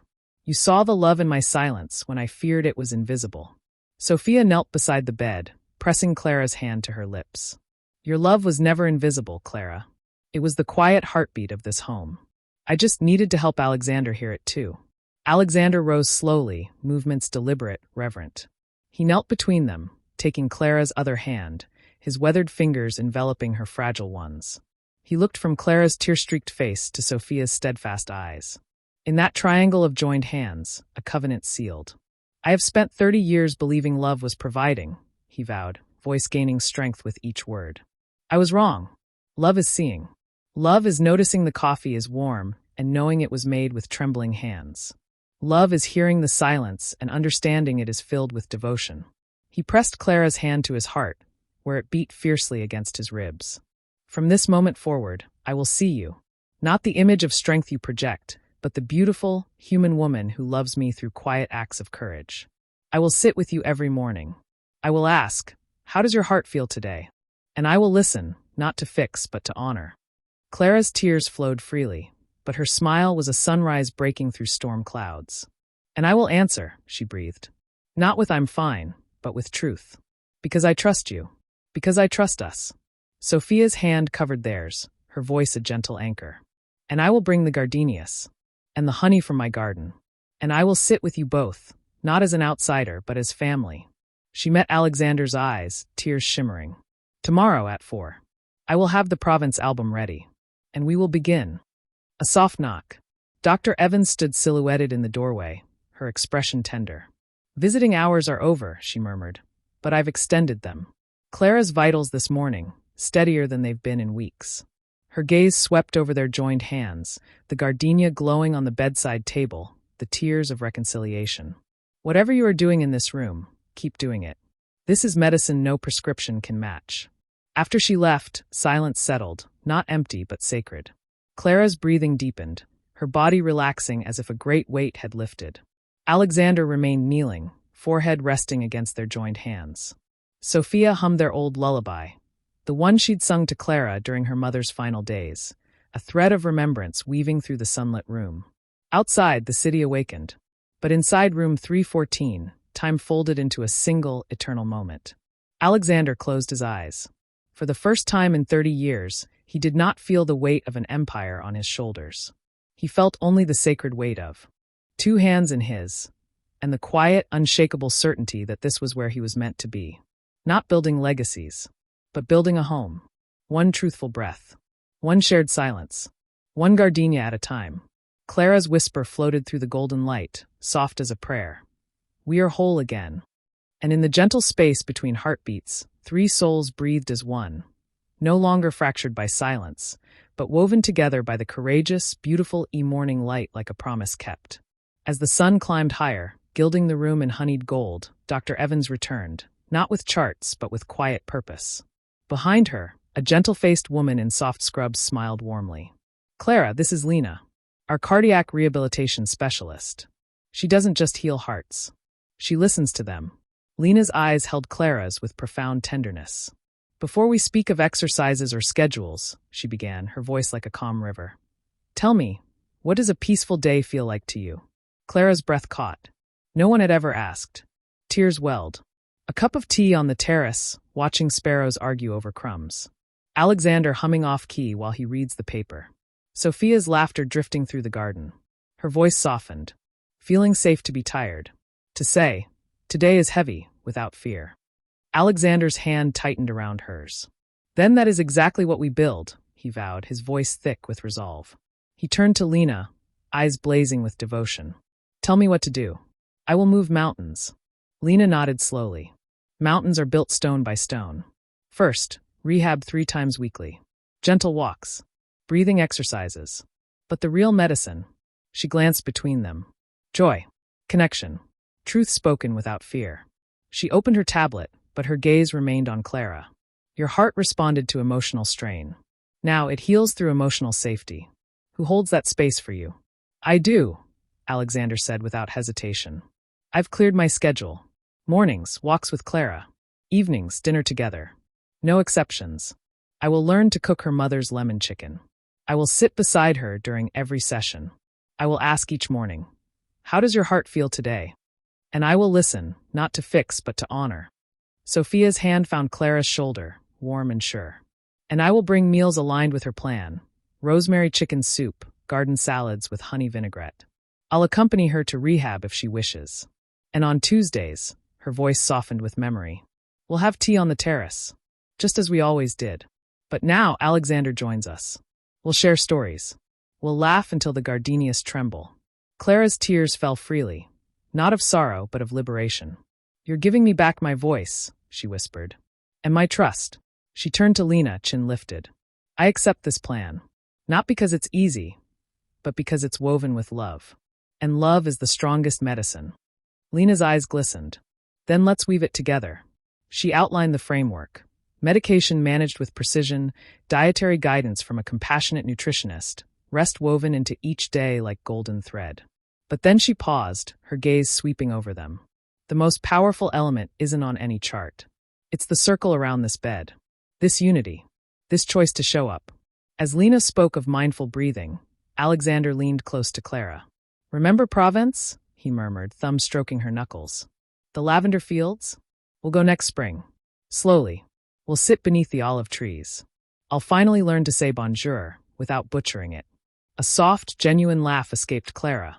A sound so rare, so precious, the heart monitor beside her bed registered a steady, peaceful rhythm. Beep, beep, beep.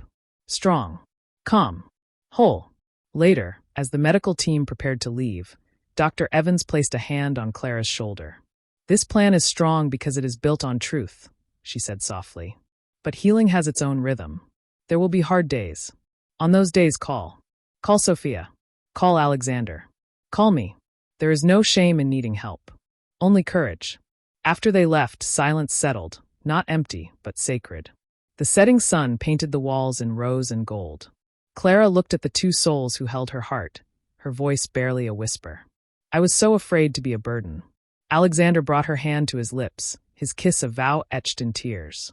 You are not a burden, my love. You are my compass. And today you guided us home. Sophia walked to the windowsill, fingertips brushing the gardenia's dewy petal. This flower was a promise of hope, she murmured. And today we planted a forest. She turned, eyes shining. Tomorrow at 4. I'll bring the Provence album. And we begin writing the next chapter, together. Clara closed her eyes. For the first time in years, the future felt not like a threat, but a gift, a tapestry woven with threads of honesty, shared breaths, unwavering presence. Outside, sparrows settled into the oak tree. Inside, 3 hearts beat in quiet sync. Alexander remained kneeling, forehead resting against Clara's hand. Sophia hummed their old lullaby, a thread of remembrance weaving through the golden light. And Clara, her chest rising and falling with a rhythm both fragile and fierce, whispered into the gathering dusk. I am not alone. Beep, beep, beep. The monitor echoed her truth. Strong. Steady. Trembling in his hand. Moonlight silvered Clara's sleeping face. Sophia stirred in the armchair, her eyes soft with unspoken worry.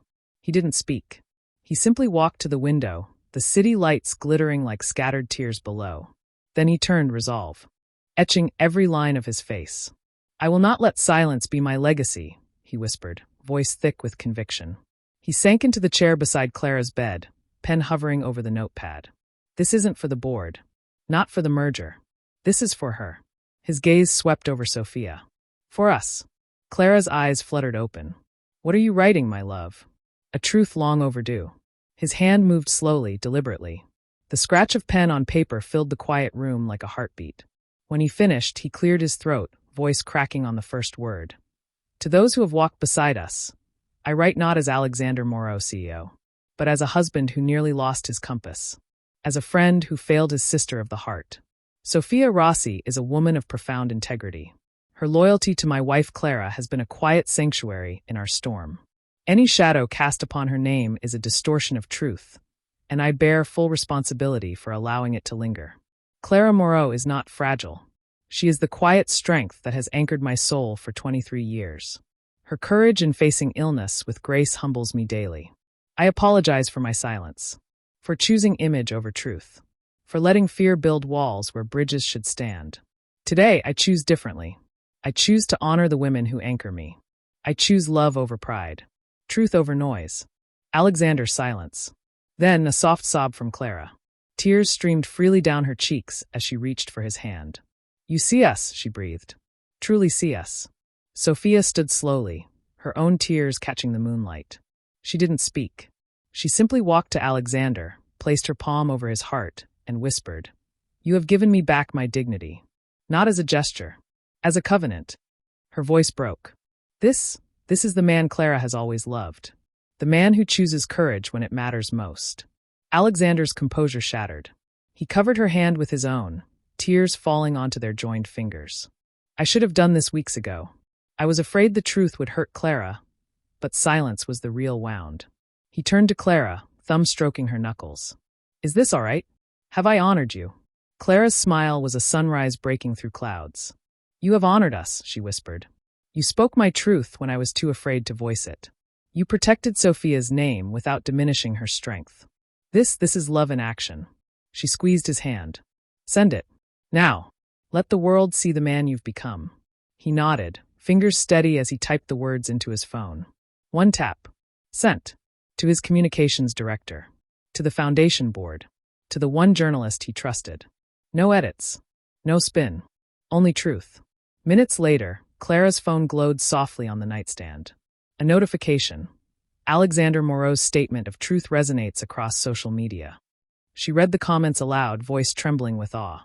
Finally, a leader with a heart. This restored my faith in humanity. Sophia Rossi, your grace inspires us all. Another alert. Robert Vance's text. I was wrong. Your courage humbles me. The board stands with you. With all of you. Sophia laughed through tears, pressing a hand to her chest. They see us now. Not the rumors. Us. The love. The loyalty. The truth. Alexander looked from Clara's radiant face to Sophia's tear-streaked smile. The weight that had crushed his shoulders for months, the weight of empire, of image, of fear, simply dissolved. In its place bloomed something lighter, truer, peace. He knelt between them, taking both their hands, weaving their fingers together over Clara's heart. The world can keep its noise, he murmured, forehead resting against their joined hands. We have our truth, and that is unbreakable. Outside, the city lights shimmered like stars brought down to earth. Inside room 314, 3 souls breathed as one. Clara's monitor beeped a steady, strong rhythm. Beep, beep, beep, a quiet symphony of healing. Sophia hummed their old lullaby. Alexander closed his eyes, not as a billionaire, not as a CEO, but as a man finally home. And in the gentle space between heartbeats, the gardenia on the bedside table stood fully bloomed. A silent witness to a promise kept, a name restored. A love the morning sun poured through the hospital window like liquid gold, catching the dew on the gardenia's petals. Clara opened her eyes to find Alexander already awake, not hunched over a phone, but kneeling beside her bed, carefully arranging 3 smooth river stones on her nightstand. Breathe. Enough. Home. Good morning, my compass, he whispered, his voice warm as sunlight. He brushed a stray strand of hair from her forehead, his touch feather-light. I watched the sunrise paint the clouds in apricot and lavender. It reminded me of Santorini. How you laughed until tears streamed down your face when that seagull stole your croissant. His eyes crinkled with memory. You said, let him have it. Joy should be shared. I carried that moment for 20 years. Today, I finally understand what you meant. Clara's breath caught. Tears welled, not of sorrow, but of awe so profound it felt like grace. This man, who once measured mornings in stock ticks and boardroom agendas, now measured them in sunrises, sparrows, and the sacred geometry of her breath. Lena arrived with a gentle smile. Ready for our first walk, Clara? Just to the garden window and back. One breath at a time. Alexander didn't step back. He stood beside Clara, his arm a steady anchor at her waist. I've studied the breathing sequence, he told Lena, voice humble. May I guide her? I want to learn the rhythm of her healing. As Clara rose, a familiar wave of dizziness washed over her. Her hand flew to her chest. But before fear could take root, Alexander was there, his palm warm against her back, his voice a calm anchor. In 2-3-4. Hold. Out 2-3-4-6. He matched his breath to hers, eyes locked on hers. You are safe. You are loved. I am right here. Tears streamed down Clara's face. Not from weakness, but from the seismic shift in his presence. This was not the man who once kissed her forehead while scanning headlines. This was a man fully here. His entire world narrowed to the rise of her chest, the steadiness of her step, the light returning to her eyes. At the garden window, he paused. Look, he murmured, pointing. The sparrow with the crooked wing. She's teaching her babies to hop. See how she chirps encouragement after each tumble. His voice thickened. They're clumsy, but they have each other. Just like us. Clara leaned into him, her heart swelling. You see them now.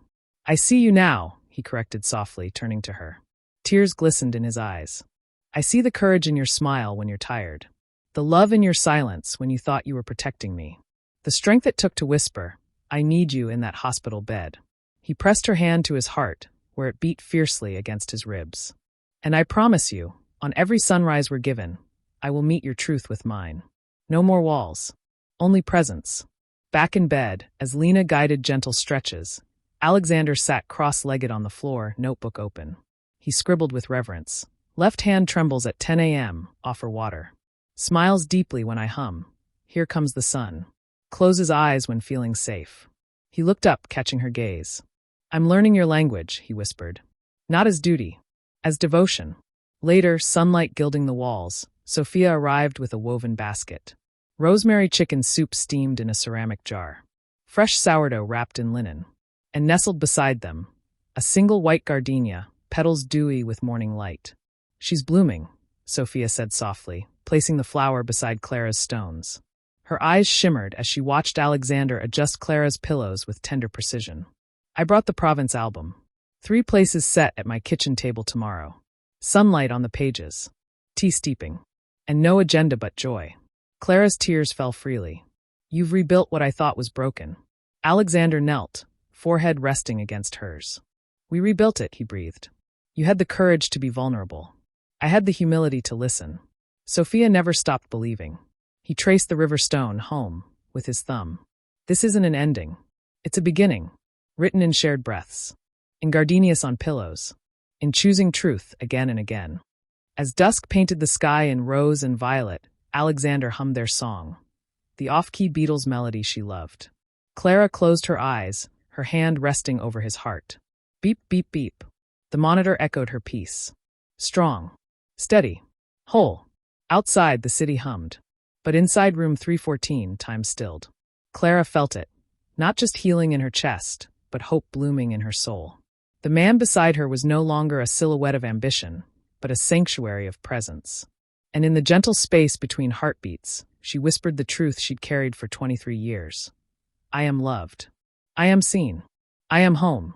Alexander's tears fell onto their joined hands. "And I am finally worthy of you," he vowed. "Not because I am perfect, but because I choose you, every sunrise, every breath, every truth." The gardenia on the nightstand stood fully bloomed. A silent witness.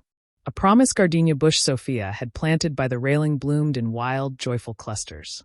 Clara's breathing was slow, steady, a rhythm they now cherished like a sacred hymn. Alexander's thumb traced circles over her knuckles, his gaze fixed not on the horizon, but on her face. "You're quiet this morning," Clara murmured, her voice stronger than it had been in months. He turned, eyes soft with a peace he hadn't known in decades. "I'm listening," he whispered, "to the sparrows arguing over crumbs, to the whisper of your breath, to the silence between us, and how it no longer feels like emptiness, but a sanctuary we built together." He lifted her hand to his lips. "Dr. Evans called yesterday. She said your heart is learning to trust again. Remarkable, she called it." Clara's smile was a quiet sunrise. "Because I'm no longer carrying the weight alone." She leaned her head against his shoulder, the morning sun warming her skin. "Remember when I thought my silence was love? Now I see, love is the courage to say, 'My chest feels heavy today,' and trust you'll simply hold me. Without fixing. Without fear." A soft click at the garden gate. Sophia stepped onto the terrace, arms cradling a bouquet of white gardenias and sprigs of lavender tied with twine. Dawn light haloed her auburn hair. She didn't speak. She simply placed the flowers on the wrought iron table between them, her eyes shimmering with tears of pure, unguarded joy. "The gardenias are blooming everywhere," Sophia whispered, voice thick with emotion. "I brought these to remind us, beauty doesn't just survive storms. It thrives when tended by shared hands." Alexander rose, not with formality, but with the ease of family. He pulled Sophia into an embrace that held 23 years of friendship, regret, and redemption. "Thank you," he breathed against her hair, "for never letting go of us. Even when I did." Sophia's hand settled gently on Clara's.